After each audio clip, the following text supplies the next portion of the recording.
Momo, I think some people are left behind. Really? I can go back and check if you want. No, I need you here with me. Okay. Mago, you go.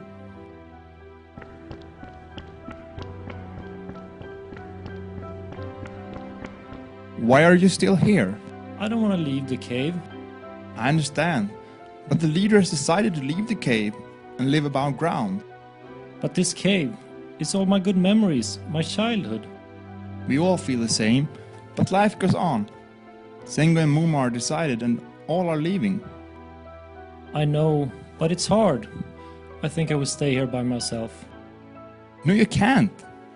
Everybody's leaving and you're leaving with us.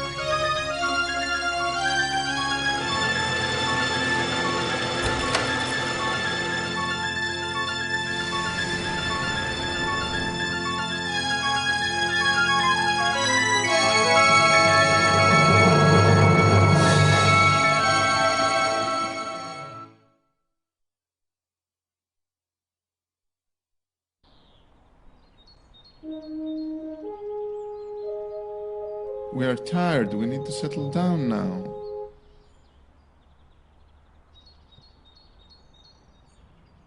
Look, there is a great place to the left of here. Let's go. Let's go, Momo. It's time to settle down. Never. You should have consulted with me. I'm not going. Are we going? I won't wait long. I'm not.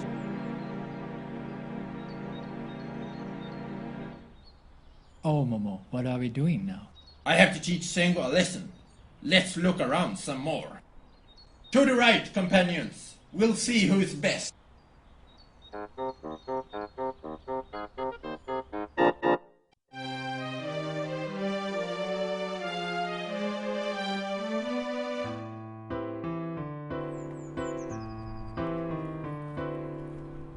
Wow! Isn't this place great? The sun, the coast, the beach. We should build our settlement, our new town here, and we call it Zingoland. Yeah, great. Way to go, Zingo! Way to go! Let's get to work now. Should we?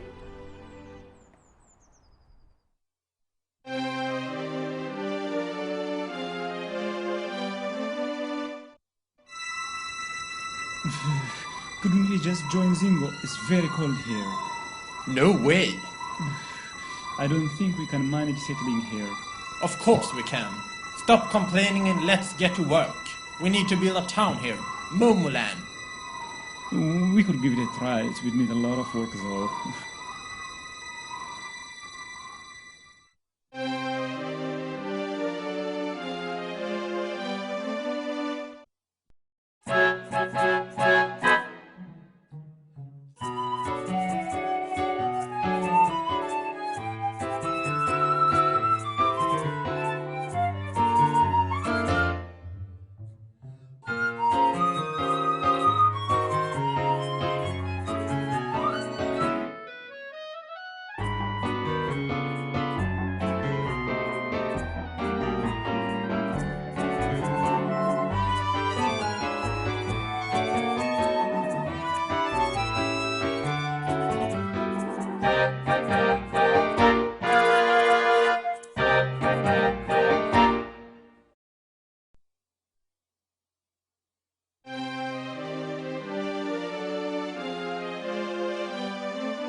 This is how you hold the spear before you throw it. To throw, hold it in a higher position. Start running slowly, accelerate fully before throwing. Look, I'll show you. Ha! Did I make myself clear, kids?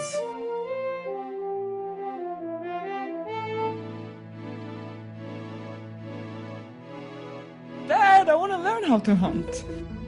Me too. I will think about it. Why don't you just let us go like the other kids from Caveland?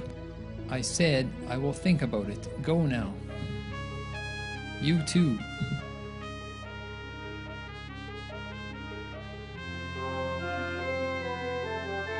What's up with the kids? They want to learn how to hunt from Kaka. Why don't you let them go? Some kids from Zengoland are there, and I am worried that my kids would become lazy by hanging out with them. I see, but it's once in a lifetime opportunity to have a training with Kaka. He's legendary. I know. He's just great. But the kids of Zengoland are bad and lazy. You're right. These kids are bad. Never thought about it. What will you do then? I don't really know. If you send them, they might become lazy. And if you don't, they would miss a great opportunity. Exactly. If only I could predict the future and be sure that the kids won't become lazy if I send them. Wait a minute. I know a magician who can help you. He runs some kind of experiments and is said to be able to predict the future with sufficient certainty. That would be great. Tell me more. Where does he live? What's his name? His name is Monty, and he lives in Montyland, to the south of here, about 30 minutes walk. Do you think we can drop by and ask him some questions even if he doesn't know us?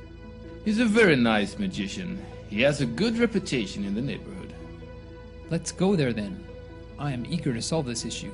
I don't want my kids to miss more lessons. Sure, but I will need to talk to my wife first. I hope she would understand. All right. I hope to see you soon, buddy.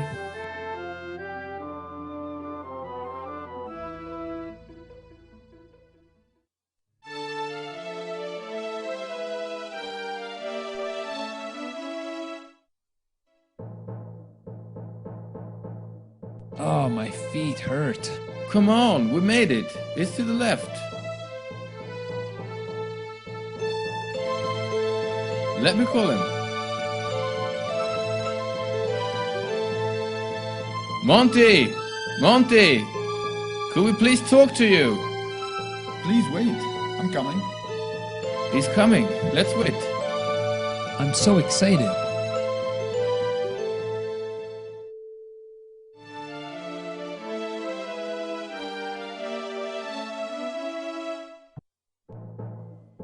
Welcome. May I help you? My friend here has a problem. And we heard you do magic and could predict the future. It's called science, not magic. So what's your problem? We're from Momoland. He wants to send his kids to Kaka hunting school. Good idea. But I'm worried that my kids will become lazy by mixing with the Zengoland kids. I see. I might help you. But first, some questions. How many kids from Zingoland attend the course? 4, I think. And from Momoland? About 6. Promising. Have the kids ever been exposed to laziness? Oh no, never or almost never. One final question. Are all kids of same age? Yeah, all are 8. That's all I needed to know. I have the answer. Follow me.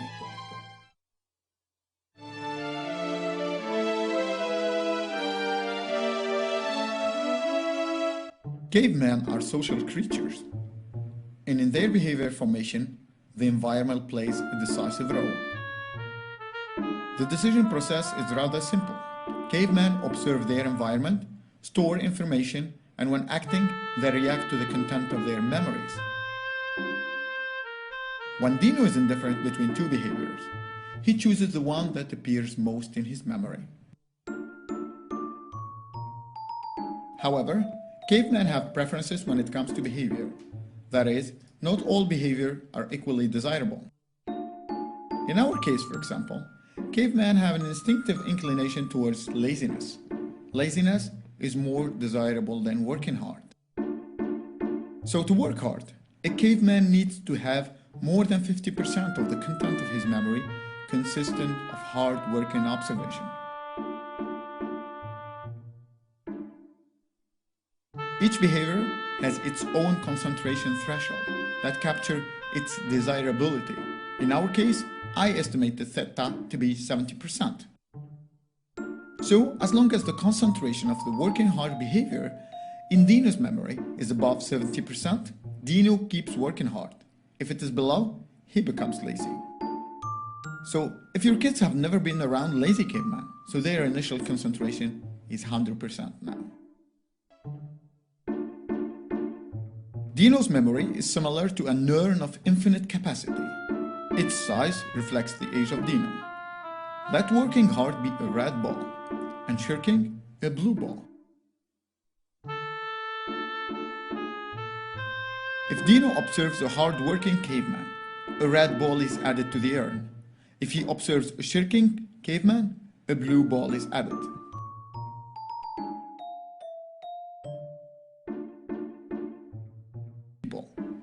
His urn has only red balls. He starts observing other cavemen and store their behavior in his urn. If he observes a shirking caveman, a blue ball is added to his urn.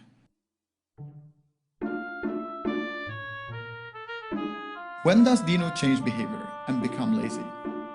Suppose his urn has 5 balls initially, 4 red and 1 blue. Concentration of red balls, X, is equal to 80%. Imagine he observes a shirking caveman. A blue ball is added to the urn. Now, the concentration of red balls is 4/6, about 67%. It is smaller than theta, that is 70%. Dino becomes lazy. Now to see how the interaction works, consider 3 cave kids from school. 2 are hardworking from Momoland and 1 lazy from Zingoland. Each urn has 4 balls and a unique ball's color. Recall that theta is equal to 70%. Red ball's concentration is, for kid 1, x1 is equal to 100%. That is greater than theta, so he is hardworking. x3 is equal to 100%, bigger than theta, the same.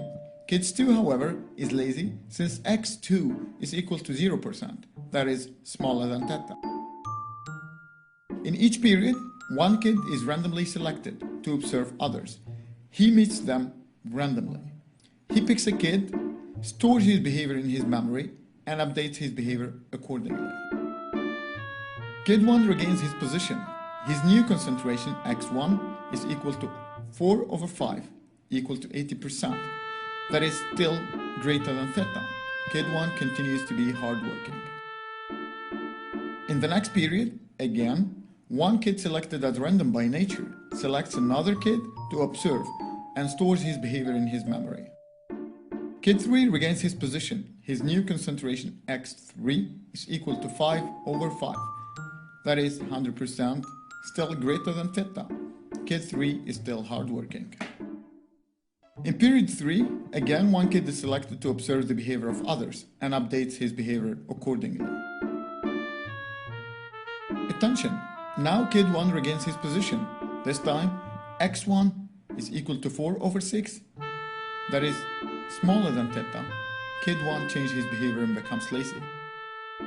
If meeting is random, the process continues similarly until all the school population adopts a unique behavior. That is, no further change would happen. A uniform norm is thus established. Now, we study your situation with 4 cavemen from Zingoland and 6 from Momoland. Look at the model of the caveman. You see here the number of the caveman, the behavior of the caveman, the size of the memory, the concentration of red balls, and the threshold level. A typical kid from Momoland would be, notice, he has 100% red ball concentration. typical kid from Zingoland would be, notice that he has 0% red balls concentration. They have the same initial memory size since they have the same age. We start now the simulation of the process.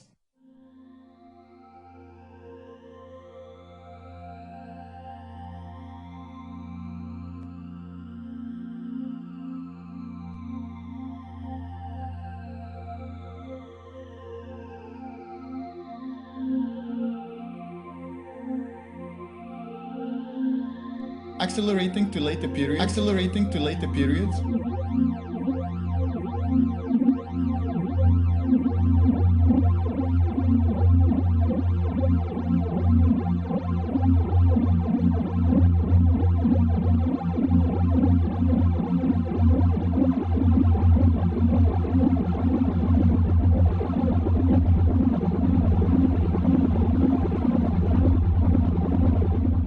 They all became lazy. The culture of Zingoland under these conditions is more probable to dominate. The odds are against you.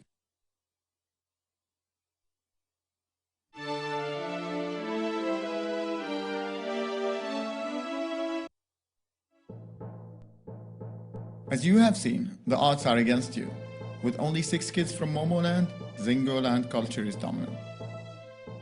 Isn't there a way to avoid this? The initial conditions are crucial. Either send older kids or more kids. Only then you increase the probability of dominating. All right, but would it be possible that each group keeps its own culture without one dominating the other? Aha! Interior convergence point. Interior what? Yeah, it's possible. For this, your kids needs to be hostile to the other culture. The more your kids are hostile to the other culture, the less they will be exposed to it. Only then they might keep their culture. I hate to say it, but hostility is key here. Hostility, yeah. Kinda like the idea. Monty, how do you come to know all this? What magic spell do you use? Yeah, magic spell.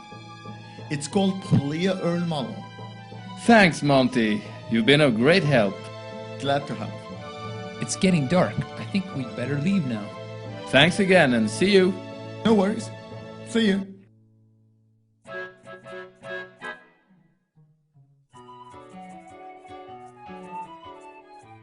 So, do you still think of sending your kids? I think I will. But Monty said... Do you really believe that science mumbo-jumbo?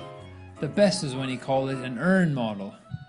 That's ridiculous. Ha ha ha ha ha. You're right. Earn model. Ha ha ha ha.